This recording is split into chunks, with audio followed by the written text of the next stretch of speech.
la lea, vende, pero bueno. Control Z, bro. Pues así es bueno.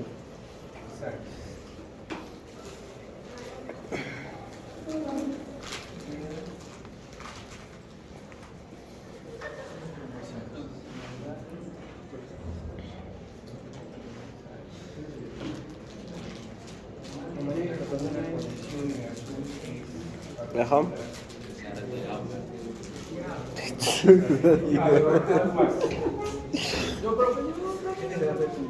Alan toque. No, ahí está.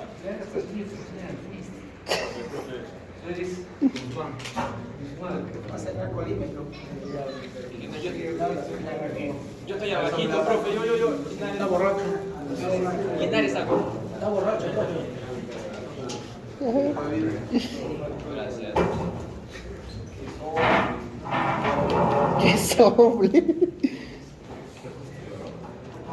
Esa fama. ¿Qué? Ah, sí, lo va directamente a la Sí, sí. Creo que no, creo que soles.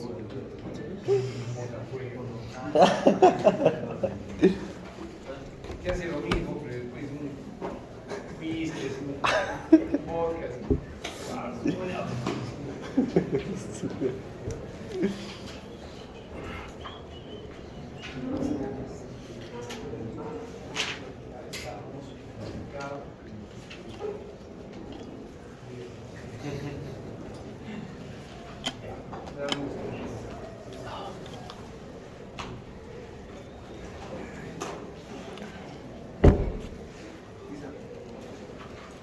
Aquí, ¿no es cierto? Estábamos viendo un poco cómo era el trabajo para ver la dimensión propia de los materiales. Lo más de la luz como no nos ayuda mucho. Bajamos un poco, creo que se logra ver bien todavía, ese reflejo, ¿sí? Ya, no se ve nada de esta hora. Buenas noches. Ya, ¿alguien tuvo alguna duda de esto? No. Sí, está claro, ¿no es cierto? La idea de la proporción de 90%, 10%. Ya, sí, aunque de verdad esto solamente es un dato que solamente lo va a utilizar si es que usted tiene un estudio granulométrico. ¿Se da cuenta? No se da cuenta antes de ninguna otra manera cómo es la proporción, salvo que se lo diga. Pero después, bien. Lo que es más, si pudiéramos de repente ver más adelante, hay una parte en la cual se hace selección de fajas. Ahí vuelve a repetir esta tabla, pero de otra manera. No es lo mismo para los efectos. Bien, capacidad equivalente de faja. La capacidad equivalente va a depender de algunos factores que se van a tener que aplicar a la capacidad original. Y aquí hay una cosa también interesante. Ustedes han visto que en su manual eventualmente tiene dos o un rango, ¿no es cierto?, de peso específico aparente, ¿cierto? A ver, observen el material que estamos, está entre 50 y 55, si mal no recuerdo, ¿cierto? Entonces, hay un rango. Ahora, lo que sucede es lo siguiente. ¿Cuál es la condición más crítica para usted? Imagínense por un momento, o en este caso, estamos transportando un régimen de 450 toneladas por hora, y yo le preguntaría, ¿qué es más crítico para usted? ¿La mayor densidad o la menor densidad? La mayor densidad. Pues bien, la mayor densidad le ocupa a usted el menor volumen. Claro, sería la menor densidad porque cubriría más espacio. Sería más cosas. Esto no va a cambiar. Usted no va a cambiar la cantidad de peso que le piden transportar. Por lo tanto, su problema no es el peso seguirá siendo el mismo, su problema es el volumen. Entonces, eventualmente, en un caso así, lo que usted debe tratar de pescar es el mayor volumen. Ese es su problema. ¿Qué sucedería si un problema, en vez de que le piden 450 toneladas, digamos, cortas por hora, le piden de repente 2000 pies cúbicos por hora? ¿Cuál es mi problema ahora? Pues, El peso, ¿no es cierto? Sí. En cuyo caso, ¿qué densidad utilizaría? ¿La más alta o la más baja? La más alta densidad. Esa haría su condición más crítica para asumir la capacidad de su efecto, los efectos del cálculo que haría usted, trabajaría por la mayor densidad. Entonces eso tiene que darse cuenta en función de lo que se tiene que transportar. ¿Ya? La mayor de los casos es utilizar toneladas, o sea, en peso. ¿Ya? Las fajas normalmente tienen sistemas en línea para controlar el peso en línea. Va variando el peso de alguna manera, pero se va controlando en línea cuánto va alimentando continuamente. Entonces ese no es un problema. El tema del volumen sí es un poco más difícil de corregir, porque significa que yo tengo que gobernar una sección lo mejor controlado posible, ¿me entiendes? No es fácil controlar el volumen, ¿no? Aunque la mayoría dice, no, sí, usted controla cuánto es el morro, ¿no? el ángulo de sobrecarga y está controlando el volumen. Sí y no. El volumen siempre tiene un efecto que es un poco más difícil de controlar en un equipo como este, porque el material cae de una manera, podríamos decir, casi libre. Cosa muy distinta, por ejemplo, sucede con un tornillo o un elevador, porque ahí sí controla muy bien el volumen. De verdad se controla muy bien el volumen. Entonces, la cantidad en peso, dése cuenta que cuando un tornillo da vuelta, si usted lo está cargando a cierto nivel, ¿cierto?, de área, ese volumen es el que transporta. No importa si aumenta la densidad o baja, regula ese volumen. Sección llena igualito. Cuando son los alimentadores, por ejemplo, los tornillos, ya van a ver, a sección llena, no interesa, el volumen es uno solo. ¿Listo? Muy bien. Entonces ya tenemos una idea y ahora la capacidad que necesitamos hallar, que va a ser 10 cúbicos por hora, va a ser en función de los 450 toneladas cortas, que es nuestro pedido, 2.000 libras por tonelada corta, entre 55 libras por pie cúbico. Entonces, aquí lo que vamos a tener es 10 cúbicos por hora. Ahí está. 16.324 pies cúbicos por hora. De primera instancia. Bien, el modelo estándar de cálculo nos hace corregir esto por algunos factores. Y esos factores los vamos a ver ahora en línea, en un momento. Y para esto, primero tenemos que hallar lo que pasa o lo que se refiere a la capacidad equivalente. ¿Cómo es esto? La capacidad equivalente hace referencia a una sola velocidad, en este caso 100 pies por minuto. ¿Ya? Entonces nosotros hemos asumido de primera instancia una velocidad de 600 pies. ¿Ya? Por si acaso, usted dirá, pero usted cuando marcó a 18 pulgadas, ¿ya? Y no ha dicho nada al respecto, ¿no? Bueno, en realidad no lo dije porque nos íbamos a dar cuenta, si usted desea hacerlo en casa, después de que entienda un poco el proceso, lo ensaya y se va a dar cuenta que no alcanza. O sea, a una velocidad de 400 pies por minuto y un ancho de 18 pulgadas, sencillamente la faja no da. Entonces no es un elemento elegible. La siguiente sección, que es 600 pies por pulgada, a partir de 24 pulgadas hasta 36 pulgadas, esa sí alcanza. Esa sí da como capacidad a esa velocidad. Ahora lo vamos a ver.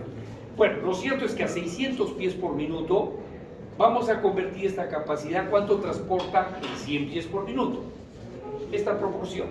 Y esta proporción es la que va a servir para elegir cuál es, digamos, la sobrecarga o el abarquillamiento de efecto, si alguna vez fuese una variable, en unas tablas que están en la página 4. A ver, son las tablas 4.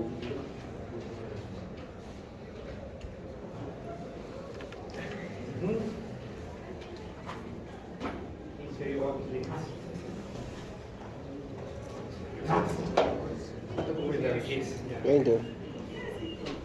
Sí. Ya. 4.2, ¿ya? Las 4.2 van a tener 4.3, 4.4, van a depender del avarillamiento que tiene. El avarillamiento, recordarán, creo que lo pasé un poquito rápido porque el tema, como condición de una faja, es esta circunstancia. Este es el ángulo de avarillamiento. En la primera tabla, la 4.2, está esto a 20 grados. ¿De acuerdo? Pero después, ¿qué más grados hay? 16 y 35. No. ¿Cuál es la siguiente? La siguiente página en algunos, y con un poco más 35. abajo. 35 grados luego. 45. 45 grados. ¿Se dan cuenta? Sube así. Mira, si somos buenos observadores, nos vamos a dar cuenta que las cifras aumentan a medida que aumente el amarillamiento. Se pone más como un balde. Mientras el otro, el primero, es casi plano, ¿no? El otro va subiendo y se comporta como un balde. Pero ¿cuál es el problema? A más amarillamiento, más capacidad. Pero tenemos un inconveniente. También lentitud. O sea, la flexión de la faja hace que reduzca, fatiga la vía de la faja. Entonces eso hay que medir un poquito a ver qué parte nos conviene más. Porque definitivamente tener a 45 grados es casi crear una taza. Sí. Pero todo el tiempo la faja que supuestamente va plana, tener que tenerla doblada, ¿cierto? Buena parte del trayecto, con carga, hace que fatigue la faja rápidamente. Bien, hay un desgaste, entonces eso es lo que tenemos que controlar. Muy bien, entonces tenemos esa capacidad y con esta capacidad acá, vamos a trabajar con una barquilla de 20 grados, la velocidad adecuada 600 pies por minuto y ahora necesitamos elegir qué ancho de faja conviene utilizar. Y para esto vamos a ver las tablas, como las vemos aquí, a 20 grados, o sea la tabla 4.2, fíjense, van a dar cuenta que existen dos columnas principales. Una de ellas que está en función de la sección cuadrada y la otra en función de la capacidad a 100 pies por minuto. La que vamos a utilizar normalmente es la de la derecha. ¿Por qué? Porque la primera, si bien es cierto, es la sección por la velocidad, le saldría cuánto es el caudal, en el cierto modo de lo que usted tiene, en pies por minuto, ¿no es cierto? En pies cúbicos por minuto, perdón. Entonces, en la segunda tabla tenemos varios ángulos y esos ángulos son los de sobrecarga. La pregunta es, ¿qué sobrecarga habíamos admitido? 15. Recuerde que nuestra inclinación máxima era 16 grados y estábamos alrededor, según la tabla 3.1 o 3.2, no me acuerdo muy bien, estábamos manejando entre 18 a 20 grados como máximo. En realidad, entrar en 18 o 20 grados ya de por sí nos representa un riesgo. ¿Ya? Entonces, más o menos por ahí nosotros deberíamos tener una idea. Para nuestra tabla aquí deberíamos manejarlo entre 15 y 20. Entonces, la pregunta es, todo lo que usted ve en esta parte de la tabla, observe, miren, así la vemos, ¿cierto? Sí. Esta parte, todas estas son capacidades a 100 pies por minuto. Las máximas capacidades. ¿Cuál es la que conviene? Recuerde que acabamos de convertirlo a 2.727.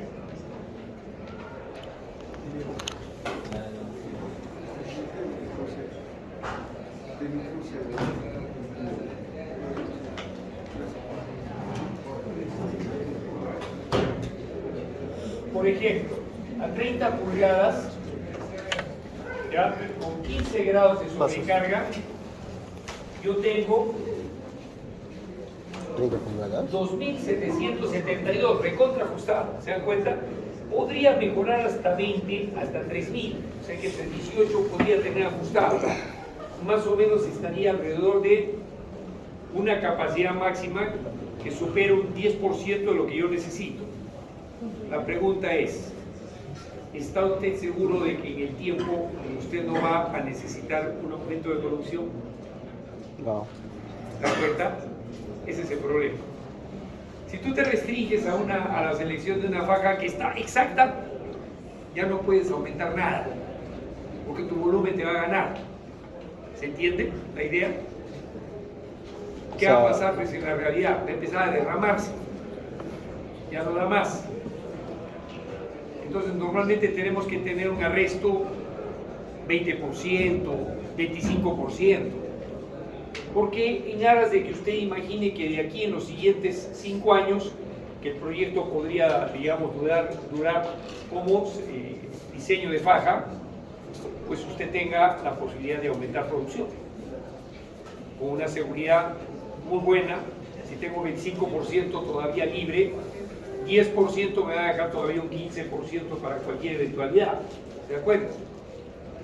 Porque inclusive cuando usted selecciona los motores, ¿con qué factor de seguridad los selecciona? ¿Qué recuerdan? Sí, ¿cuál es? No, Cosfi, no. ¿Con qué factor de seguridad selecciona usted un motor? Ya, lo más sencillo, un motor de paso. ¿Usted lo selecciona exactamente con el torque que requiere o cuánto le da de más? 1.25 o 1.5. Pero es 5. No, para que vea ese concepto que tiene usted de plantearse seguridad, lo mismo sucede con esto. Solamente que aquí lo que estamos buscando no es exactamente seguridad, lo queremos también, pero más nos interesa algo que usted va a ver casi con toda certeza. Es que toda planta que va bien lo que quieren es aumentar la producción. Claro. Y no va a volver a gastar toda la faja. Reemplazar, se da cuenta, lo que más cuesta de este equipo es la faja. Ah, quiero aumentar producción, cambiamos la faja. Muy loco. La faja cuesta el 50% de todo el equipo. De repente lo que puedo cambiar son polines, no sé si lo necesito. Y esto, que también los voy a dimensionar con un poco de sobredimensión, lo necesario. Que por lo general quedan sobredimensionados, ¿ah? Para empezar. El único que de repente va a jugar ahí un papel curioso y que tú tendría que cuadrarlo también, por eso le hablaba de esto, es el motor. Porque si no tiene capacidad para jalar, hay que reemplazar el motor. Pero el motor en una faja es curioso, representa alrededor del 15, 20, y en el peor de los casos el 25% del valor. Todo eso dice. El motor reductor, todo el conjunto. Entonces quiere decir que o voy a cambiar la faja que cuesta la mitad, no me conviene, pues prefiero cambiar el motor. ¿Entienden? Porque ¿qué pasa? Hay dos temas también con el sistema motriz. No necesariamente cambia el motor, si se han dado cuenta. Puede reducir velocidad. Al contrario, aumentar la velocidad. A ver, vamos a ver. ¿Qué piensa usted?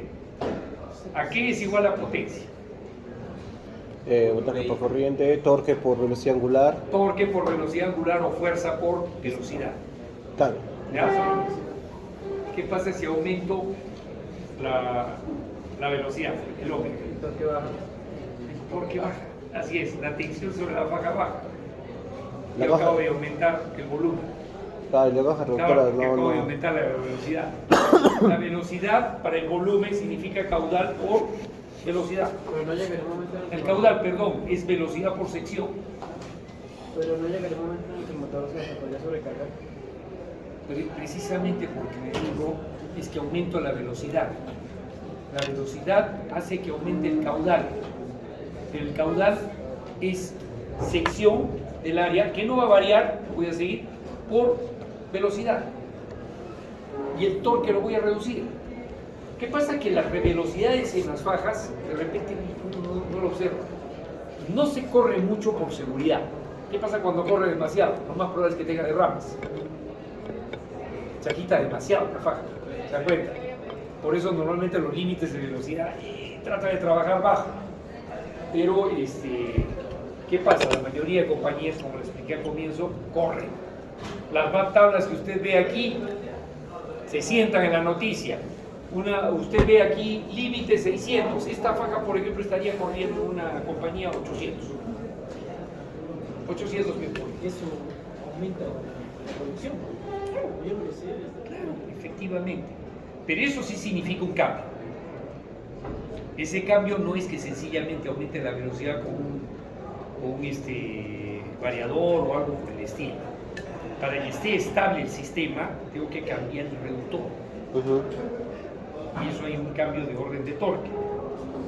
¿En qué momento usted utiliza más torque en un carro? ¿A baja velocidad o alta? A baja. No. Ahora, si aumento la velocidad voy a utilizar menos torque, sacrifico menos el motor, pero tengo un problema con el material. Se me puede escapar. ¿Sí? Ese es el otro. Gasto también la faja relativamente. ¿Por qué? Más vueltas de trabajo. Sí. Así es. Muy bien. ¿Se dan cuenta? Todas estas cosas usted no las podría pensar en un segundo o tercer año. En un segundo año no piense esto. Esto lo puede usted pensar a partir del cuarto año. Y que ya su criterio está mejor formado. Por eso este curso que le decía, no de verdad, por eso le decía, este curso, ¿qué necesita? Matemáticamente, que usted solamente sume, reste, multiplique y divide. Nada más, no necesito más. Sí. Pero para tomar una buena decisión, ahí está el cambio. O sea, todo lo que ha aprendido antes, lo necesita. ¿Se da cuenta? Para tener una buena decisión. Ni modo, vayan clases.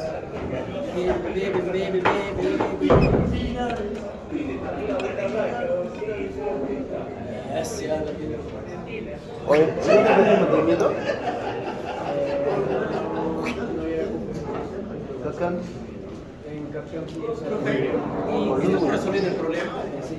Muy bien, entonces tenemos esta primera posibilidad que hemos visto, regresando a lo nuestro, que está casi al límite, ¿cierto? Que de repente no nos permite, o sea, trabaja pero no nos permite soltura. Vamos con la de 36. 36 más bien, si usted ve así a los 15 grados es exceso. ¿En qué momento cubre la necesidad con 36? Cuando usted está alrededor de los 3 grados. 3. Con 3 grados ya de sobrecarga, o sea, el morro que tengo aquí es casi plano, ya cubrí la necesidad. ¿Se entiende? Mientras que el otro ya a 15, 18 grados estoy así, ¿de acuerdo? Estoy al borde, al límite, ya no puedo aumentar mucho. El siguiente, la siguiente faja más ancha, ya no necesito más que esto. Entonces, lo único que hago para la siguiente faja es meter un poco más de carga nomás porque no varío nada. Subo la carga, perfecto. ¿Qué tengo que modificar? Probablemente el reductor y nada más. Listo, ahí queda. Mejoro la velocidad y listo. Profe, no entendí, 36 Tengo dos opciones. Una con 30, o sea, toda la faja mide 30 pulgadas. El ancho, sí. ¿Ya? Y que esta la voy a doblar así. Ya de hecho voy a trabajar con 20 grados siempre. Y luego tengo la otra de 36. Que al doblarla así, también a 20 grados, ya prácticamente trabajo plano. Acá trabajo así. ¿Se da cuenta? Para la necesidad que tengo. ¿Se ve? Entonces, ¿con cuál puedo yo aumentar producción? Con 36. Con la de 36. Es más ancho. Claro, es más ancha, es 36. Esta de acá, perdón, para que la medida sea correcta, por acá arriba es la de 30 pulgadas. O sea, profesor, el 3% de sobrecarga es... Solamente es el morrito, se da cuenta, casi plano. Trabajo casi plano. Ya no me preocupo de formar un morro. Claro que venga, como venga. Tengo bastante capacidad para subir, para aumentar la producción. Si usted ve cuánto es el máximo a 18 grados, se da cuenta que más o menos estamos por encima del 50% más. O sea que podemos subir hasta 50% de producción.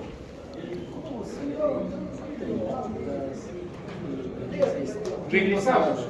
Es esta tabla. Este es lo que creo que quedó colgando. Por eso mismo les decía. Esta tablita. Vamos a verla acá. Miren. Por eso ahí está. Tiene usted este lado y este lado. En este lado a 30, mire, tenemos lo siguiente. Estábamos a 15, 20, por acá estoy cumpliendo, en 15 grados. Los 2700 algo que necesito, pero miren cuánto tengo el límite. A las justas porque tengo como ángulo máximo de sobrecarga alrededor de 18 grados. Es la inclinación, 16, 18, 16 era, ¿cierto? Ya, tengo las justas para llegar de repente a 2.800. Ah, Y estoy no. trabajando en 2.700. ¿Cuánto tengo de posibilidad de aumentar? 10% las justas. ¿Se da cuenta? Menos. Inclusive menos. Sí. O sea que casi no puedo aumentar producción. A eso me refiero. Ya no puedo aumentar producción. En cambio, paso a la siguiente tabla. Pasamos a la de 36, que no está aquí visible en el grafiquito. En la de 36 ya llego a esa capacidad. Muy bien. 77 toneladas por hora.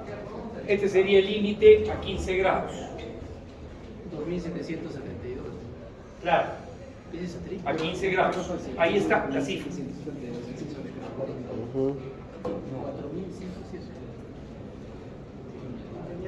¿Qué faja? ¿Qué ancho de faja? El 36. 36. Claro, 36 llega a cuánto? A 15 grados, 4000. Sí. Claro, pues mucho.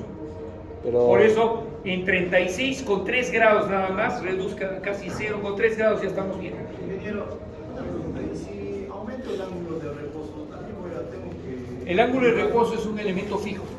La bola sobrecarga. Esa es la naturaleza del material. De acuerdo a eso tengo que calcular... El ángulo de sobrecarga es ese que usted dispone. ¿Cuánto es el morro que hace?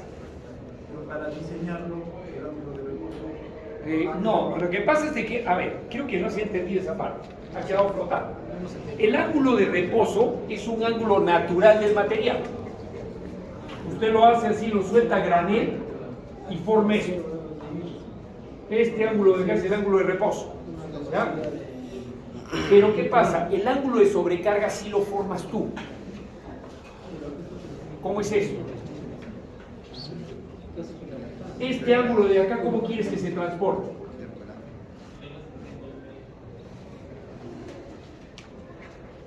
Ese lo defines tú. Si lo lleno así al tope, que máximo sería el ángulo de reposo, o reduzco a través de mecanismos como son los faldones o desviadores, ¿de acuerdo? Reduzco el ángulo de sobrecarga. El ángulo de sobrecarga es una elección tuya. Pero ese ángulo de sobrecarga tiene un límite práctico. Porque ¿qué pasa? El ángulo de reposo es estático. El ángulo de sobrecarga tiene el límite que tú colocas en función de un equipo práctico que se mueve. Y normalmente, es algo que dije en la clase anterior, que el ángulo de sobrecarga prácticamente lo podíamos asumir como el ángulo de inclinación. Porque ¿qué pasa? Lo máximo que tú inclinas y el material se baja, comienza a regresarse solo.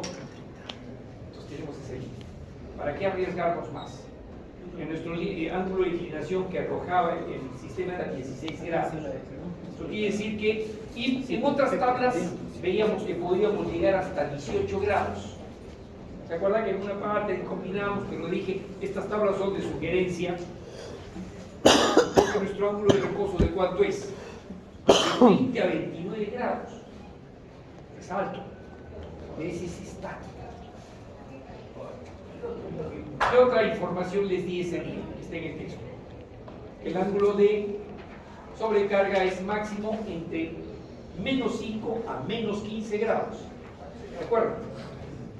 Entonces, como eso es un rango muy amplio, la pregunta es, ¿cuál es para ti el que asumes como crítico?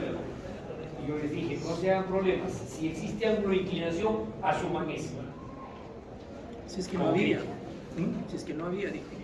Si no hay, restas menos 5, menos 15, buscas otras tablas, te informas de cómo han estado trabajando y qué tal ha ido con determinado ángulo de sobrecarga. No hay otra. Sí, pues. Profe, pero con 2 grados me da 2740. Sí, bueno, exacto. Pero no hace mucho la diferencia. No llega. Con 3. Con 2. Con Con tres. 3 me da 2840. Ya pasaste. Ya pasé. Por eso mismo. Pero ese es el límite, profe. No es el límite, al contrario, es solamente que usted ha decidido trabajar así. Tu límite es 2700. Claro, Lo que tu estás límite haciendo... es cuando tú, a ver, ¿qué capacidad es cuando llegues hasta 16 o 15 grados estrella? ¿Cuánto es a 15? ¿A 15 con qué? 4.000, ¿cuánto es? ¿Con 30 de ancho? Con 36, que es lo que está mirando. 4107. Exacto, con 15 grados yo tengo capacidad 4.000, 107. así es. Pero yo estoy trabajando porque si lo hago con 30 no tengo capacidad de aumentar. Si lo hago con 36, solamente necesito 3 grados, más o menos, y ya cumplí. Puedo trabajar casi plano. ¿Acá puedo interpolar o no puedo interpolar? Claro, interpolas. Porque en el fondo lo que buscas es una sección.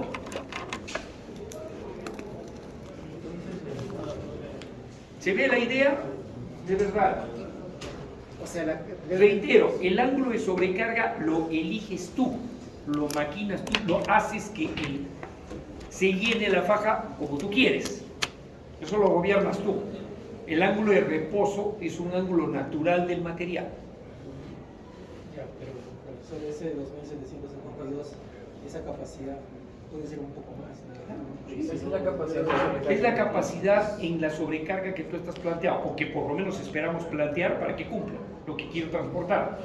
Entonces, eso es lo máximo que puede llegar a la capacidad. No, la máxima capacidad está para este material a 15 grados o 18 grados inclusive. Entonces, eso es lo que utilizamos para saber como que qué ancho de faja trabajamos. Claro, Como mínimo. Eso nos da el ángulo. claro. Por eso mismo, reitero, si yo trabajo solamente a 30, a 15 grados tengo esto. ¿Vale? Si subo a 16, tengo un poco más, pero ya es el límite, ya no da más, porque el material comienza a resbalarse.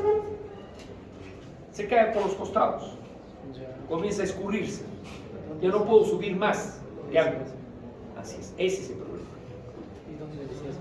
¿Y dónde qué? ¿Dónde decía eso que se cae? Por la otra, lee usted. Por eso les dije la vez pasada, lea. Usted no espera nomás, o espera que yo se lo cuente, que creo que se lo he dicho varias veces, lo que pasa es que creo que no me han entendido, por eso ahorita me he preocupado porque no me han entendido la diferencia entre los dos ángulos. ¿De acuerdo? Recién creo que algunos están entendiendo la idea. El ángulo de sobrecarga lo maneja usted. Usted define ese ángulo de sobrecarga en la máquina. En cambio, el ángulo de reposo es un ángulo natural. Es un ángulo, llamémoslo de referencia. Pero cuando empieza a funcionar la máquina, ¿qué hace la máquina? Claro, al zarandearlo ya saben cuál es el efecto. Todo aquello que estuvo así comienza a bajarse. Tiene menos posibilidad de bajarse al límite, hasta plano, pero de todas maneras comienza a bajar. De todas maneras va a bajar. Y por eso, entre los riesgos que tenemos, reitero, están los límites del ángulo de reposo, o que diga del ángulo de sobrecarga. ¿Cuál es? No llegamos al ángulo de reposo, muy alto, y solamente funciona para algo que está quieto, estático. En cambio, ¿qué pasa con este material? Tenemos que reducirlo. El mejor índice es el ángulo de inclinación, porque es semejante a que la faja la incline así. Da lo mismo para el material, si se dan cuenta para esto, que el material se incline en este sentido de la pared, ¿sí? O que se incline así. ¿Se dan cuenta? El ángulo va a ser el mismo. No sé si me entienden, esa parte sí creo que es un poco más difícil. A ver, tengo que invocar a su capacidad 3D. El material se acumula como si fuera un cono aquí, pero en la faja es una especie de morro continuo, como un pastel. Como cuando usted pide su pizza así por metros, ya igualito, así. Lo que pasa es que cuando usted inclina, la inclinación es esto. No interesa qué forma tenga, pero el material se inclina. ¿Y cuál es mi máxima inclinación? 16 grados. ¿Se da cuenta? Puedo inclinarlo así, 16 grados, o puedo llegar lateralmente, en cuyo caso es este, el de sobrecarga, lateralmente. 16 grados, también resbala. ¿Se entiende? O sea, no interesa dónde esté la posición del material, apenas ve una inclinación. Si supera idealmente los 16 grados, aunque hemos visto que por efecto puede ser un poco más, pero si supera, comienza a resbalar. Y eso es algo que usted no quiere. Cuando usted lo gobierna así, el material va quieto, no pasa nada. ¿Listo? ¿Verdad? ¿Se entendió hasta ahora? Ahora sí. Creo que sí, espero que sí. Por eso que no pasamos de 15 grados. Sí. Entonces ya nos damos cuenta dónde está de repente la parte de la limitación más álgida. Pero con ya. un ancho de 30 ya no tenemos capacidad para el esférico. Claro, ahora 30 como ve usted aquí en esta tabla cumple. Con este ángulo más o menos cumple lo que quiere. Pero ¿dónde está el problema? No tiene posibilidades de ampliación. Yo quiero aumentar 10%, o sea, 272 más, me voy a más de 3.000, ya no da. ¿Se dan cuenta? Ya mi faja no da. Subir 10%, nada más, de producción, ya no da. Siempre le Más meto o el... menos un 40% utilizamos el otro, el de 36. Uf, tiene para aumentar cualquier cantidad en el otro. Claro, pero ese Así es es. el máximo, antes de Claro, así es. En el otro ya tengo más capacidad. Bien, ahí estamos. Más o menos. Seguimos. Más o menos. Sigo analizando. Un poco más tranquilo. Ay, No, necesito cubrir Claro. Pero no, la idea es que por eso, a eso decía. Aquí avanzamos lento porque entendemos cuál es el método, el modelo del sistema, digamos, del manual, ¿no? Una vez que lo entiende, usted decide rápido, no necesita, son segundos para decidir. Si no lo entiende, ahí sí, de repente requiere un semestre más. pero vaya, Complicado, parece... ¿cierto? Pero como ya no será el siguiente semestre, Por eso, probablemente pues. curado. No. Son puros exámenes. Es... Muy bien, tenemos entonces esta condición. ¿Cuál sería la velocidad actual de faja? Si es que utilizábamos esta condición, los 16.364 por 100, 2.772. Creo que esta parte no está correcta.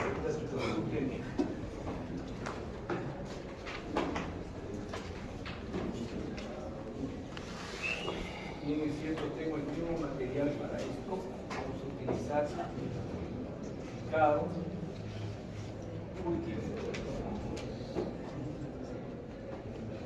A ver, aquí es donde yo tenía que cambiar.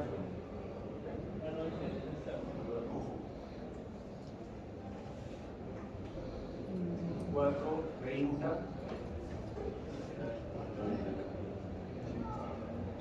No podría ser algo.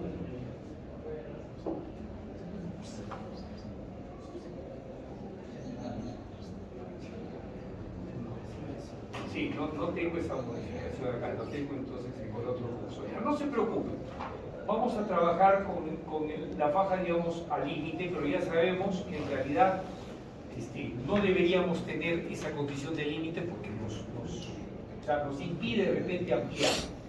Nuestra elección debería ser 30, pero aquí en el ejemplo lo estamos dejando, sería 36, ¿de acuerdo? Pero vamos a trabajar con 30. ¿Me entienden? O sea, lo que continúa. Solamente tomo... Claro, lo que continúa a ser con 30. Pero siempre tomo el inmediato superior. Exacto. No es que siempre tome. El problema es que necesita. Ya, claro. Así es. Ya. Así es. Esa es la idea. ¿Qué necesita? Ya, por ejemplo, si me toca 18, escojo 24. No. Si le toca la posibilidad de tener que ampliar, ya me elige el de 30. Así es. ¿Cuánto más o menos es un criterio bueno como si fuese el 10%, el 20%?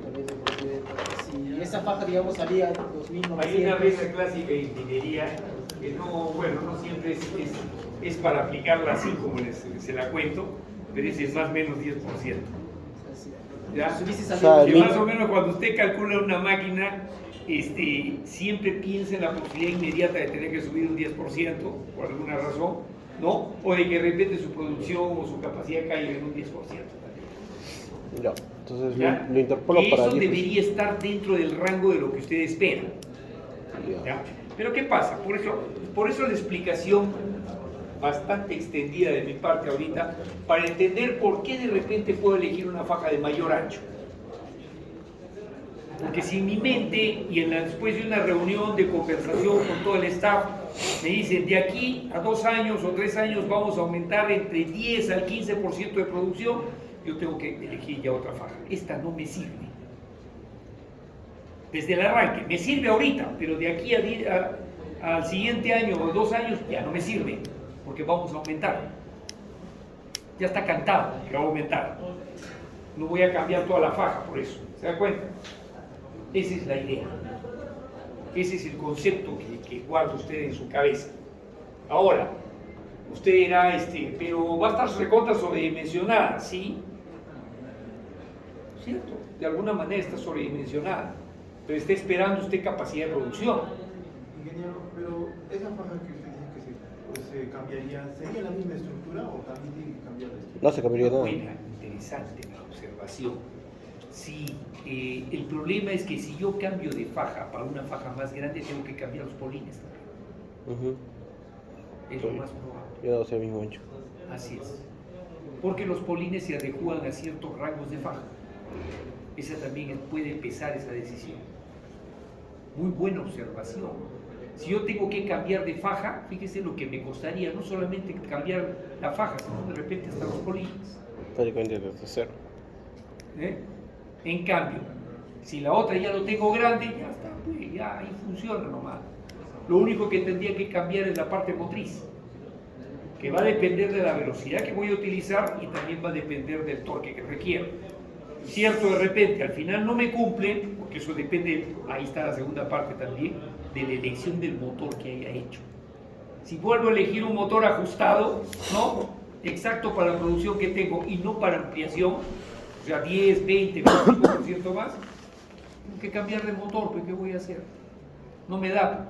El momento del arranque, por ejemplo, que normalmente el arranque en vacío, casi todos los motores les va bien, donde les va mal es arranque cargado, porque si tuvo que parar por alguna razón, todo el material está arriba. Y si tengo que volver a arrancar, ¿cómo cree que va a arrancar con el material arriba? Para eso no se podría utilizar tipo como una caja de cambios. ¿Cómo? Tiene una caja de cambios. O sea, como una caja, pero es No una hay caja exactamente una caja, no. Estas máquinas tienen un arranque de dos maneras, o sea, las convencionales, las chiquitas, ¿ah? Estrella triángulo, Ah, entonces ¿ya? O dos variador. Cuando son fajas más grandes, vamos alejándonos un poquito, utilizan sistemas motrices que los denominan gearless, que es una máquina que funciona también en función de frecuencias, pero ya funciona así, no tiene contacto entre la parte del rotor con el estator, es como una especie de motor directo. Y la otra son a través de conversores de torque, convertidores. Quizá también, ahora, un convertidor de torque, como lo entiende usted de un carro, normalmente trabaja a un volumen de fluido constante. Para los sistemas de las fajas, el volumen del fluido cambia. Arranca con bajo nivel de fluido, empieza a moverse, es lento el torque, pero lo único que le permite es empezar a moverse. Claro, sí. ¿Ya? Va subiendo y va empezando a llegar a alcanzar la velocidad que requiere, porque ya el intercambio de fluido turbina-compresor comienza a ser casi exactos, con poca pérdida. Al comienzo el motor arranca así, y se mueve lento. ¿Han visto? ¿Cierto? El convertidor de torque va así, se mueve lento. El motor arranca todo lo que da, libre, y empieza a moverse, Aumento más el fluido, se va haciendo más perfecto, entre comillas, se va enganchando mejor. ¿Ya? Lleno el fluido al 70%, ya casi estoy al 90% de mi capacidad de conversión. Ya estoy empalmando completamente. Ese es en el arranque, ¿no? Claro. Y una vez que ya estás full, funciona nomás como tal. En una caja automática, ¿usted cree que el convertidor de torque dejó de funcionar? Está funcionando todo el tiempo. Todo el tiempo. Nunca paró. Hay embrague. No hay embrague. Lo único que gobierna en el sistema, en un sistema automático, son puros pistoncitos que regulan la presión. ¿Han visto automotriz? Sí, pues, ¿no han visto sistemas automáticos? Casi es lo que funciona en las fajas, es muy parecido. No, automático no digo. Solo virtual. Han visto nomás sus zapatas, eso ya. Casi, a ver, en nuestro mercado ya casi la mitad de los carros son automáticos. Casi todos. A partir de los híbridos y todos los eléctricos, todos son automáticos. ¿No se han dado cuenta? No hay carros. Sí, los únicos que quedan todavía con caja, los que les gusta, o de repente camionetas que tienen trabajo específico con caja. Pero hasta las camionetas que utilizan 4x4 son automáticas.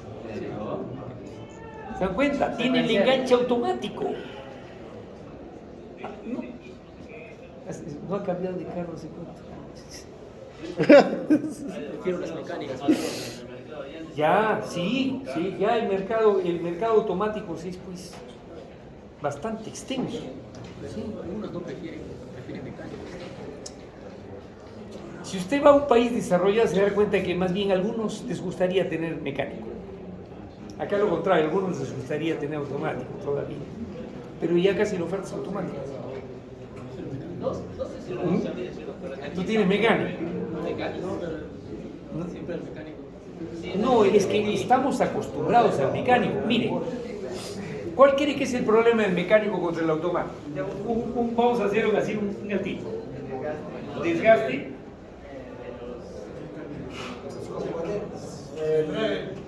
El embrague. No usa embrague. Otra cosa. Utiliza convertidor. Y el sistema de embrague son un sistema de puros pistoncitos. Así es. La eficiencia siempre fue un tabú, es cierto, la eficiencia de los automáticos hasta antes de los años 80 era mala. Después de que los automáticos comenzaron a tener 5, 6, 7, 9 velocidades, se los comieron a los mecánicos. Son más eficientes que los mecánicos. Reparten muchísimo mejor la carga. ¿Qué más? Con fuerza. La fuerza, igualito. No, con el doble embrague funciona igual. Mejor todavía, el enganche es más suave. Sí, es cierto, hay cajas con doble embrague. Sí. Pero este embrague no es el embrague que usted conoce. Es un embrague totalmente influido. Funciona con el empuje de pistoncitos. Ya no funciona con los resortes, nada. Son embragues de disco en medio de aceite. Totalmente lleno. Y algunos utilizan solamente un sistema de embrague y el otro es el convertidor de torque. Las camionetas grandes, por ejemplo la Fortuna, todas esas, lo mejor es que utilicen convertidor, es más eficiente que utilizar doble embrague. Doble embrague normalmente lo utilizan carros deportivos. El deportivo, el chiquito, que es automático, es el doble embrague. Es un poquito más fino pues, para pasar el cambio. La camioneta es un poco más dura, va más lenta, es claro, utilizas el paddle shift, ya necesitas ajustarte rápido, porque tú ya no pisas nada, lo único que haces es cambiar de cambio. Con el embrague ya no pisas nada, automáticamente lo hace.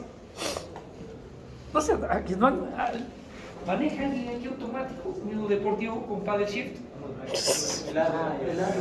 ¿Le ve acá el hombre o no? Cuénteme su experiencia. Una combi. Un motor de combi. No puedo correr. La combi Cayman, asesina. Claro, no era muy fino. Yo fui robado. Lo que es más, ni sientes y ya estás arriba. Así, ya estás saltando. Al contrario, si tú te vas con la mano, o sea, porque no te das cuenta, al menos no miras, ¿de acuerdo? Se te comienza a bajar, tú ya estás en un cambio muy alto, demasiado rápido. Tienes que pisar. Pero es que es cuestión de acostumbrarse. Pero lo cierto es, lo que yo quería comentar, la sensibilidad del cambio, ahorita es muchísimo mejor, de lejos.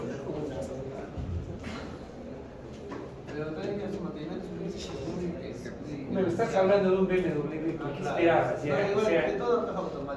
Si vas a comprarte un BMW, ¿qué te interesa la gasolina, el aceite? Esas son sutilezas, ¿ya? Estás hablando de una máquina, mira, a partir del X3 estimo que estamos por los $70,000. ¿Ya? ¿Ya qué te interesa la gasolina? Claro, o sea, estás pensando en un deportivo, imagínate, soñarás con un M3, así ya, ¿no? 300 kilómetros por hora, ya. ¿Qué le importa el aceite, hombre? Acabas de gastar como, ¿qué? 120,000, $180,000 en una cosa que corre como 350 kilómetros por hora. Hacer taxi, Estás preocupado por el aceite. Se cobra muy poco el taxi, bro. digamos, Claro, señor Gordillo. el Ford Explorer que trae caja con transformador par motor y tremendo para Sí, tiene convertidor, sí. esta que cuando digamos su memoria de esta caja se malogra, es para desmontar. Estoy de acuerdo con usted, yo estoy sufriendo con mi Ford Escape. Menos mal que tuve que traerme mi controlador precisamente de la caja de Estados Unidos. No hay acá. Porque le cayó agua, mala suerte. Y me meto a cada sitio, de verdad. Pero la camioneta no decidió botarla porque de verdad es lo más recio que encontraste. O sea, es indestructible, me choco contra quien sea y luego tiras. Me ha chocado una Hilux, voló su mataperro. Yo he chocado una Hilux y le he volado su rompemuelles de atrás. Le echo tiras. Y eso que mi defensa es de plástico. Pero ahora el ingeniero Carpio, que sé que me está ajustando los detalles, por si acaso, para que vayan a visitar el planchadorcito, pues ya. Bueno, saca y se ha sorprendido porque no se imaginaba que el soporte que tiene la defensa delantera tiene un riel, es un tubo cuadrado de este vuelo rodeando todito. Pucha, a ver, ¿qué camioneta, qué japonés, que tiene un riel adelante? Ninguno. Toditos como son tipo compacto, lo único que tiene es normalmente una especie de, ¿qué le llaman? ¿Cómo se llama? Como perfil conformado, doblado, una especie de pequeño C, una C, así es, nada más. El otro es un tubo cuadrado, por eso les destrozaba las defensas a las camionetas. Y mi plástico, me acuerdo un día, tengo una experiencia, ¿no? Nos vamos a comer unos minutos. Se choca detrás mío en mi camioneta una Chevrolet Onix. Se hizo tiras. ¿Ya? El médico, era un médico, el señor baja, me dice, discúlpeme, mucha, me distraje con el celular y yo miro mi camioneta, nada. Miro su camioneta, faros tiras, la parrilla tiras y el guardafango, o sea, su moldura, mejor dicho, al suelo. Mucha le dije, bien amigo, vete nomás, y dice, arregla nomás tu problema, olvídate de lo mío. No, ni lo mires, no, amigo, ya, lo hago pintar, ya qué hago con mi guardafango. Tú estás peor, tú estás en un problema muy serio. Tiras todito, faros rotos. Sí, son tiras el pata. Qué mal, es mal negocio chocarse con un Ford. O la Dodge, han visto la Dodge también, la Durango, es otra bestia. Yo considero que esas camionetas son más duras que las Toyota, francamente, o sea, son más pesadas.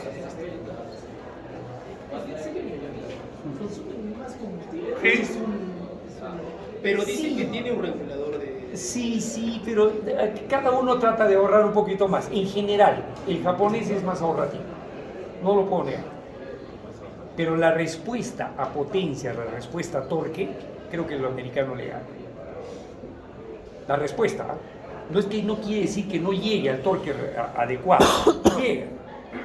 Pero lo que yo he percibido, al menos de lo que he manejado la RAF, he manejado, ¿cómo se llama? La Mitsubishi, y la verdad, sigo prefiriendo mi Ford. O sea, pisas y la estupidez te jala, pues, con todo, olvídate.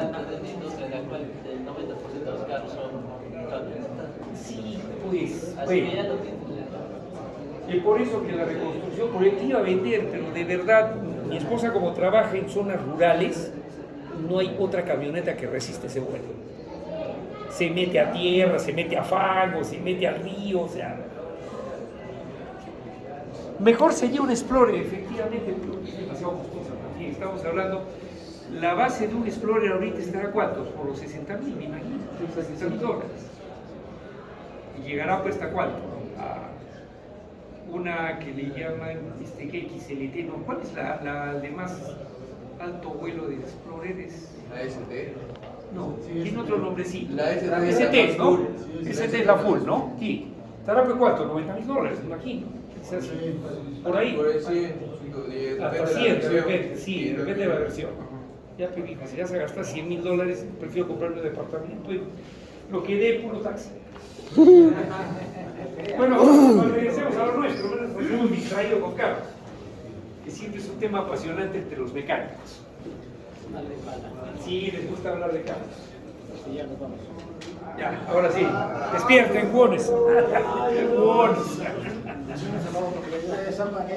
Ya, bueno, regresamos. Miren, asumiendo que vamos a trabajar con las 30 pulgadas, nosotros podemos regular la velocidad. O sea, si me voy al tope de lo que da, de la capacidad equivalente, yo podría reducir mi velocidad hasta 590. No es mucho, evidentemente. Pues es un reajuste. Claro, un reajuste de la velocidad en función de la máxima capacidad que te puede dar la faja. Entre más velocidad también como que no disminuye el ángulo de sobrecarga. Entre mayor velocidad, no, la velocidad no tiene que ver con la sobrecarga. La sobrecarga tiene que ver con cuánto transportas tú. O sea, cuál es tu sección. La sobrecarga te ofrece a ti una sección. Por eso es que en el manual, si se dan cuenta, tiene dos columnas. La columna de la derecha habla en función de la velocidad, ¿de acuerdo? Y del ancho de faja. La columna de la izquierda habla de la sección de la faja, la sección transversal. En el fondo tú necesitas una sección. Y la pregunta es, ¿quién te ofrece esa sección? Pero no lo vamos a pensar de esa manera, pensémoslo de la otra. ¿Cuánto de capacidad requiere? Y esa es la columna de la derecha. Depende del problema.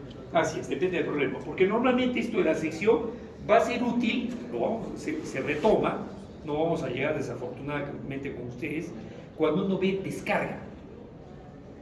Me dejo entender, la descarga del material te otorga esa posibilidad de ver la sección, lo necesitas. Porque ¿qué pasa? Una cosa es que el material venga así al descargar y otra cosa es así.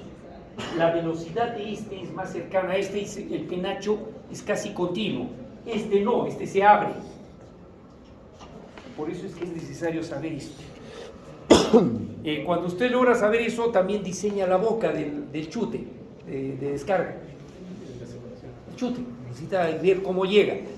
El diseño del chute es otro show.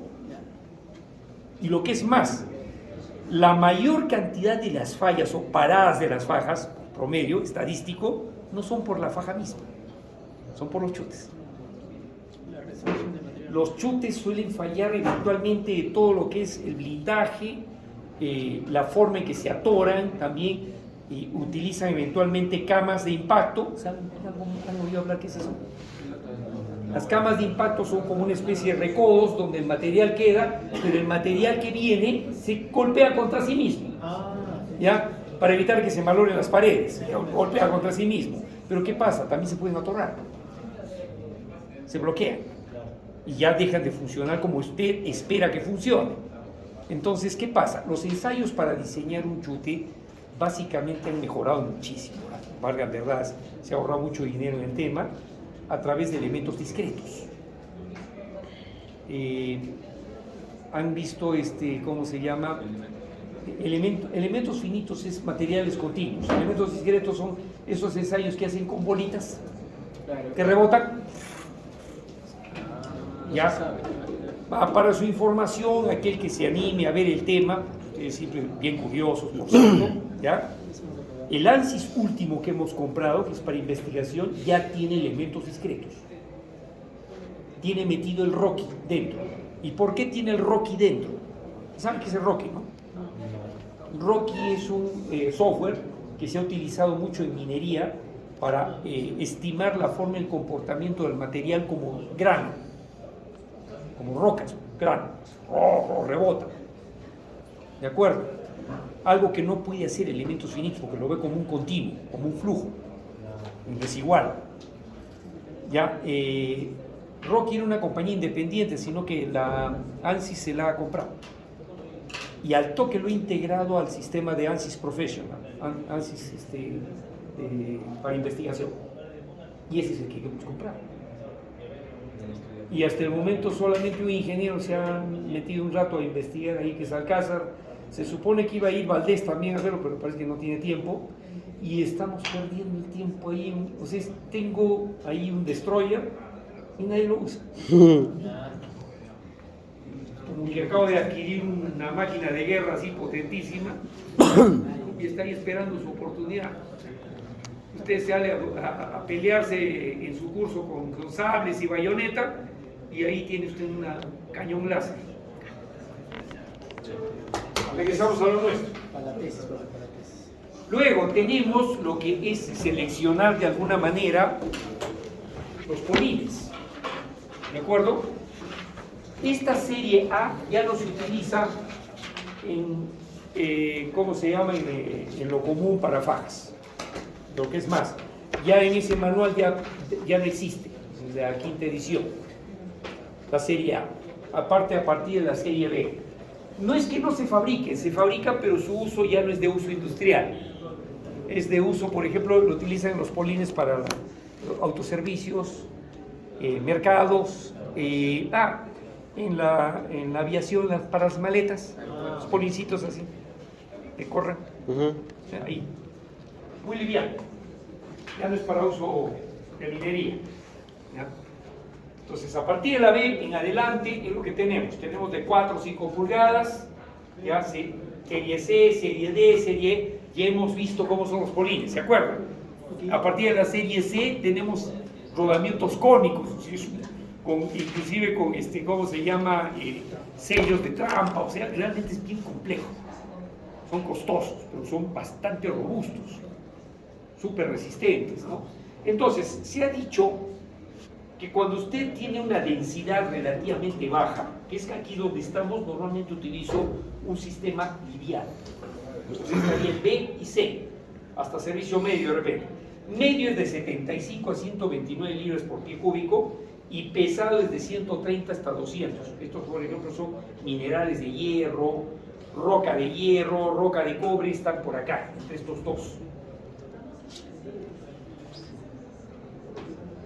De aquí nosotros vamos a utilizar el B4, el más ligero, porque la cantidad de carga que tengo es poquísima, 450 toneladas por hora es bien bajo. ¿De acuerdo? Bien, entonces, la selección del diámetro rodillo apropiado va a depender de condiciones de operación, carga transportada y velocidad de la faja. Veamos. Primera operación. Necesitamos saber cuál es el espaciamiento. Y el espaciamiento normalmente depende del ancho de faja.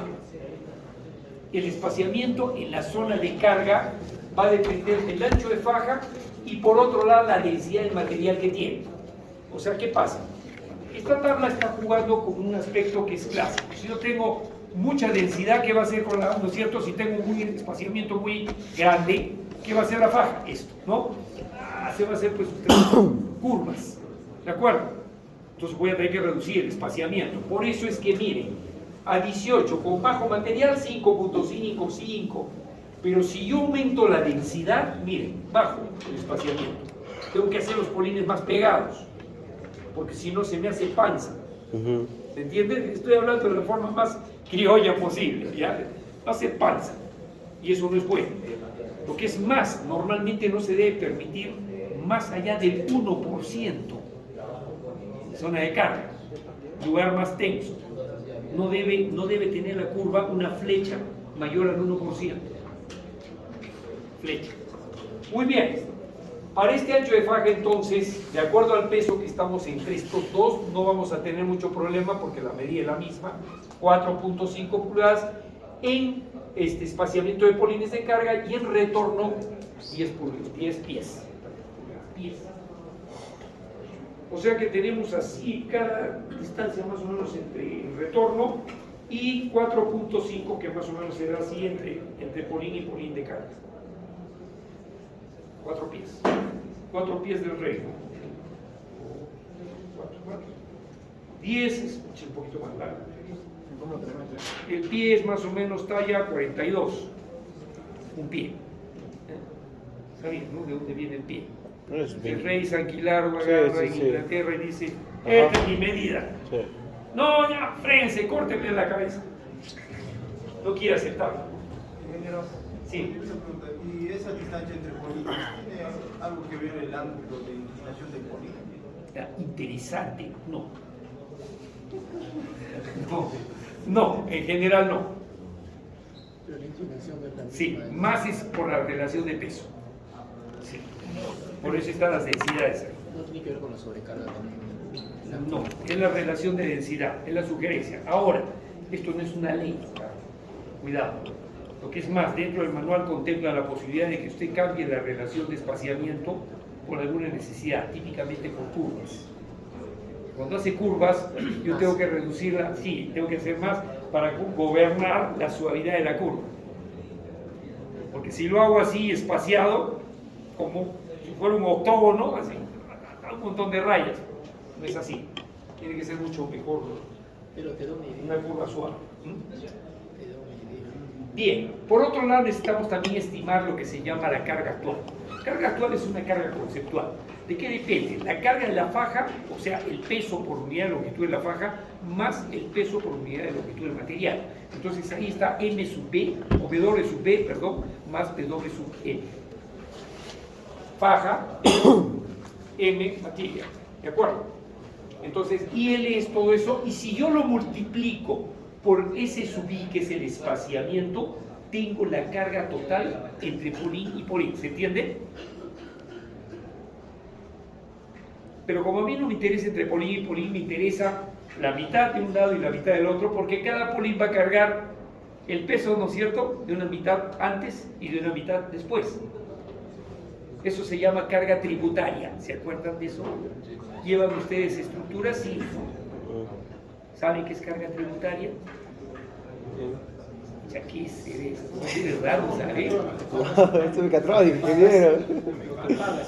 ¿Cómo? ¿Están llevando estructuras? No. Ah, ya lo llevan. Ah, ya, bueno.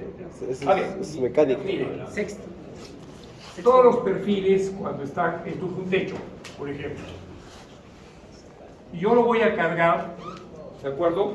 Va a haber carga, así, que normalmente la asumimos como carga distribuida.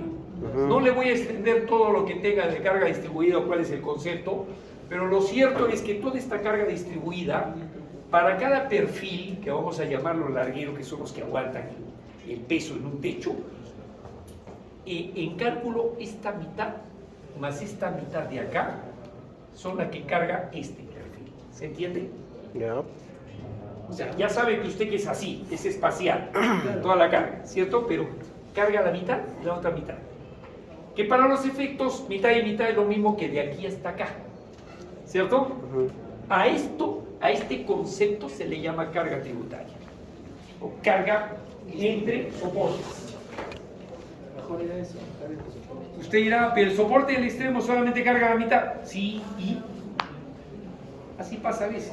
¿Qué vas a hacer? Entonces, No reduzco importa. un poco Claro, más. los dos extremos. Claro, un poco más. No importa, pero no vas a construir así perfilitos para los extremos, aunque en muchos casos se hacen cosas especiales. ¿Ustedes han visto cómo se diseña un puente grúa? ¿Han visto que el puente tiene esta forma? Miren, a ver, sean observadores. Justo este extremo de acá es delgadito. Y este extremo también. Todo el resto está acá. Acá soporte el peso. Acá corren los rieles, el pasto, y acá que carga. Por eso tienen esa forma. Los puentes igual, los extremos, ¿acaso son tremendamente robustos como la parte en medio? No. La parte en medio es la que está soportando casi todo el efecto de la carga. ¿Ah? Esa misma estructura es de los puentes bypass. Más o menos, tienen el mismo concepto. Los extremos cargan la mitad, en esencia, si es que yo quiero distribuir uniformemente.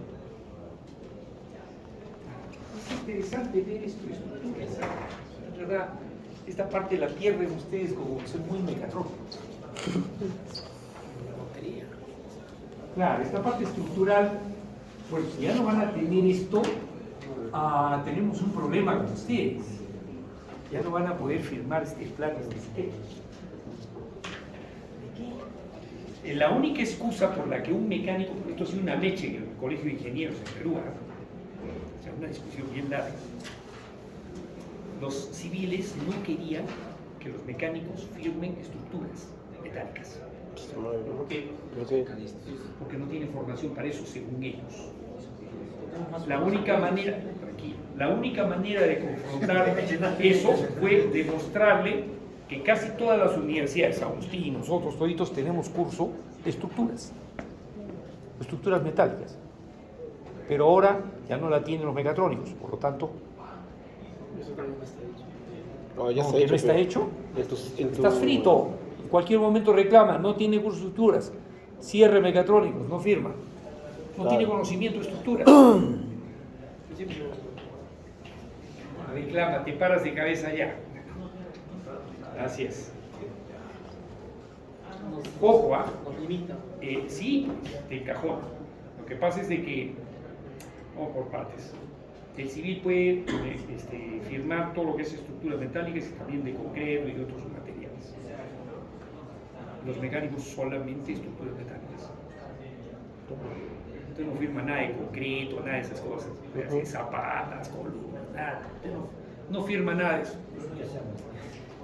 Estudiar, pues estudia civil también. Si quiere firmar. No, está ahí. Tras 5 Así es. años. No, después de mecánico yo creo que sí la hace. Una maestría. Es fácil. Se lo digo, es fácil. Si ha sufrido mecánica en general, ¿no? Mecatrónico, también. El resto es una papaya. A parchar cursos, ¿no? Ya, a ver, angelitos. Miren, estamos en 30 en particular, ¿de acuerdo? Sí. Y aproximadamente miren, ¿cómo son las aproximaciones de este manual? Por la densidad del material se estima que su faja debe pesar aproximadamente 6 libras por pie. Eso es lo que aproximadamente pesa su faja. ¿Cuándo va a afinar esto? Va a afinar cuando realmente elija la faja de un fabricante y le diga cuánto pesa. ¿De acuerdo? Hasta aquí estamos aproximando. ¿Por qué? Porque usted todavía no tiene diseñado nada. Simplemente está aproximando. Entonces, ¿qué pasa si es que ya desde ahorita estamos imaginando que vamos a utilizar fajas con alma de acero? O sea, voy a utilizar una faja que supera los 300, 400 metros, que puede ser una ya de alma de acero, que no necesariamente ahora se utilizan los 300, antes tenía el riesgo, sino que ahora, como las almas de las fajas, o sea, la armadura, no son solamente de tela, también son de trenzado de fibra sintética, o sea que han aumentado nuevamente su resistencia. Entonces ya no es necesario una medida como esta, al contrario, reducir el peso. Son altamente resistentes con menor peso. Bueno, modificaciones al caso. 30,6, ese sería el nuestro. ¿Se entiende? Ya. 2. Ojo, nos hemos basado en esto. ¿Cuánto era nuestra densidad? 5. ¿No? 50-55. Estamos en ese rango. En ese rango, con 30 pulgadas de ancho, tengo 6 libras por pie para el peso de la faja, estimado. Así es, estimado. No es el fijo, es el estimado. ¿Qué más? Quiero saber del material. El material va a depender de cuánto estoy transportando. ¿Se acuerdan que les puse el caudal?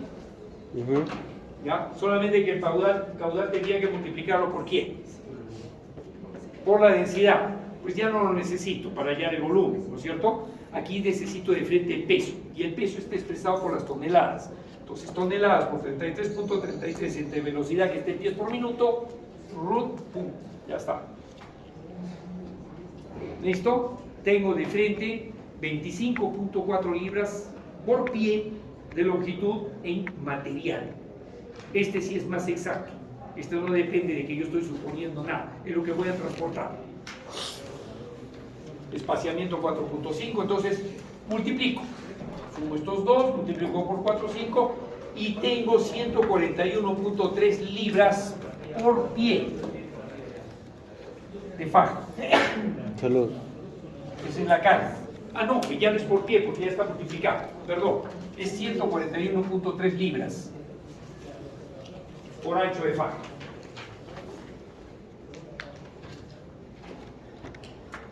La longitud entre fajas ya está 4.5. Esta es mi carga tributaria. Esto es lo que va a cargar una línea de polígonos. Esto tengo que modificar. En el sistema antiguo, ya, valgan verdades, ¿alguien tiene el manual de 2005 por acá? Se van a dar cuenta que en esta parte sí hay una variación. Lo revisan en su casa. ¿Qué es? El antiguo modificaba por estos valores. ¿Ya? El nuevo utiliza unos valores, pero ya no los multiplica, sino los pone como limitadores de vida. El concepto del nuevo modelo, que está aquí en la quinta edición, de ahí para adelante, es vida de la faja. A ver, Y la vida de la faja viene básicamente de la vida de alguien, de un elemento de la faja. ¿Quién es? ¿Quién cree que es el que le marca la vida del poli? Del poli, perdón, no de la faja, del poli. ¿Quién marca la vida del polín? Claro. ¿Qué elemento marca la vida del poli? ¿La faja? ¿Quién? El rodamiento, efectivamente. El rodamiento, ¿con cuántos ciclos se le considera vida infinita? ¿Alguien se acuerda? ¿Han llevado ustedes diseño de elementos de máquinas con el ingeniero Cáceres? Les dijo cuál es la equivalencia de vida infinita para hacer comparación de tiempo, cuánto dura, dependiendo de la carga. Hay una ley ahí, ¿no es cierto?, de conversión de carga dependiendo del tipo de rodamiento. ¿Han visto eso? No me acuerdo. ¿Seguro o solamente han entrado en selección y ya bolita y listo? Selección de nada. Hay una selección, pero hay una base. ¿Cuál es?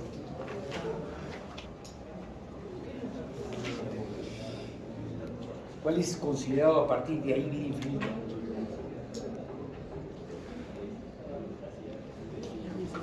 Diez a las 6 ciclos. Si usted reduce esa condición sobre la carga estimada para el rodamiento, muere. Y muere por varias razones. Ya las vamos a analizar. Pues ese es el nuevo concepto. El antiguo es simplemente factores que van a aumentar la carga y vamos a ver si llega el límite de capacidad de carga del polín que hemos elegido. Este es el antiguo. Para muchos es muy práctico porque es una manera muy fácil de estimar. El otro sí es un poco más complejo. Vamos por este. Factor de tamaño. Dice, a medida que usted tiene un tamaño de trozo de material que transporta a partir de 4 o 6 pulgadas más adelante y la densidad está en este rango, coloca usted un factor así que va aumentando de 1, 1.1, hasta ahí no va a llegar. En nuestro caso, ¿cuál es la densidad nuestra? 50-55, estamos por acá. 1. ¿Ya? Y aquí, por más que yo tenga rocones de hasta 8 pulgadas, no pasa nada. ¿De acuerdo? Es 1. Entonces, nuestro caso es 1. Después, factor de mantenimiento. Te dirá, pero lleva a su planta, a su taller, ¿no? Limpiecito según usted, ¿no? Esto también es muy subjetivo. Condiciones ambientales de su taller, muy subjetivo. Lo que a usted le parece limpio, viene un gringo y le dice que está sucio. ¿Ya? Después, mantenimiento, dice, bueno, promedio, escaso, ¿no? Lo que usted dice que yo soy perfecto, cambio mi aceite a los 4500, lo máximo, ¿ya? Viene el gringo y le dice, porque solamente usted mide el aceite y no mide otras cosas. Hay un montón de elementos. ¿Por qué? Porque usted no hace un mantenimiento integral. Es que eso es muy subjetivo. Yo diría que hay una cosa para entrar en esta cuestión. Es que usted se dé cuenta realmente cuáles son los parámetros del fabricante. Hay que analizar un poquito. ¿Qué espera el fabricante para su producto? Que usted trabaje, por ejemplo, en un medio en el cual no hay derrames, ¿de acuerdo? Sistemas protegidos contra la lluvia y etc. Vamos entrando por acá. Limpio, perdón. ¿Cierto? Moderado, corre viento, pues. Con tierra, con todo. ¿Qué vamos a hacer? Como el Sahara que hemos visto ese transportador, y ese transportador han visto que está totalmente rodeado de una caja, porque si no fuera por eso, ya hace rato se lo hubiera comido el desierto. ¿Ya? Entonces, y el mantenimiento. Si usted es totalmente correctivo, está acá. Claro, tiene que ser. Si usted es preventivo, está acá. Predictivo, y si entonces. usted está predictivo, está acá. Claro. Ya, entiéndase así mejor. O sea, ¿cuál es su principal tipo de mantenimiento? Totalmente correctivo, está acá usted. ¿Ya? Preventivo, cada cierto número de horas, sin pensar mucho, reemplaza y bueno, tiene equipos o elementos que los reemplaza porque así le han ordenado que lo haga. ¿De acuerdo? Pero no analiza lo demás. Entonces la vejez de todas maneras se va a presentar tarde o temprano, pero está acá. Y predictivo sí tiene herramientas para estimar la vida útil de los elementos. O sea que aquí usted hará análisis de vida, utiliza de repente sistemas como análisis vibracional, ultrasonido, un montón de cosas. Sensórico. ¿De acuerdo? En ese momento usted está acá. ¿Listo? Bien, entonces nosotros como no sabemos ni chicha ni limonada, pongámonos acá. Listo. Todos hacemos bolas. Estamos a la mitad de todo. Muy bien, caso 3, factor de servicio. Factor de trabajo. ¿Cada cuánto tiempo trabaja? Las 24 horas. Trabaja las 24 horas 1.2. Pero en nuestro caso hemos puesto que estamos en 2 turnos nada más, recuerden. Está en el enunciado. Trabajo 2 turnos. 2 turnos son 16 horas. Hasta aquí llego. Después, factor de corrección de velocidad. Y aquí hay un tema. Estamos alrededor de 600, con diámetros de rodillos de ¿cuánto? 4, 1.03. No hay mucho que discutir. ¿De acuerdo? Este es directo. ¿Listo? Entonces, de todo ello, multiplicamos la primera parte, a sub L, o a L, carga limitada. De los 141.3 hemos subido a 176.1. Falta un elemento que en la fórmula principal figura así.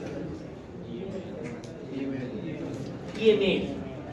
Y que en el nuevo todavía figura, que es una sobrecarga producto del desalineamiento de los polines.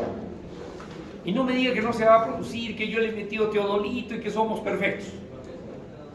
Una faja que tiene siquiera 200 metros, a partir de ahí para arriba, un sismo, ¿no? Su temblorcito, ¿qué cree que va a pasar? Las zapatas, estoy... Ya, Si está encima de terreno, ¿qué cree que va a pasar? Está encima de tierra, ¿cierto? Lo más probable es que usted tenga, no es decir que se va a desarmar todo como un acordeón, no le he dicho eso. Lo cierto es que sí, lo que usted tenía pues exacto, teodolito, ¿no? Al milímetro, ¿no? Va a empezar a fallar ¿cuánto? Centímetro, 2, 2,5 en algunos sectores, media pulgada. Entonces, ¿qué pasa? El IML, que es una formulita que define en función de cuánto es el desalineamiento, va a saltar. Oye, ¿qué piensas? sí, eso. Trata entre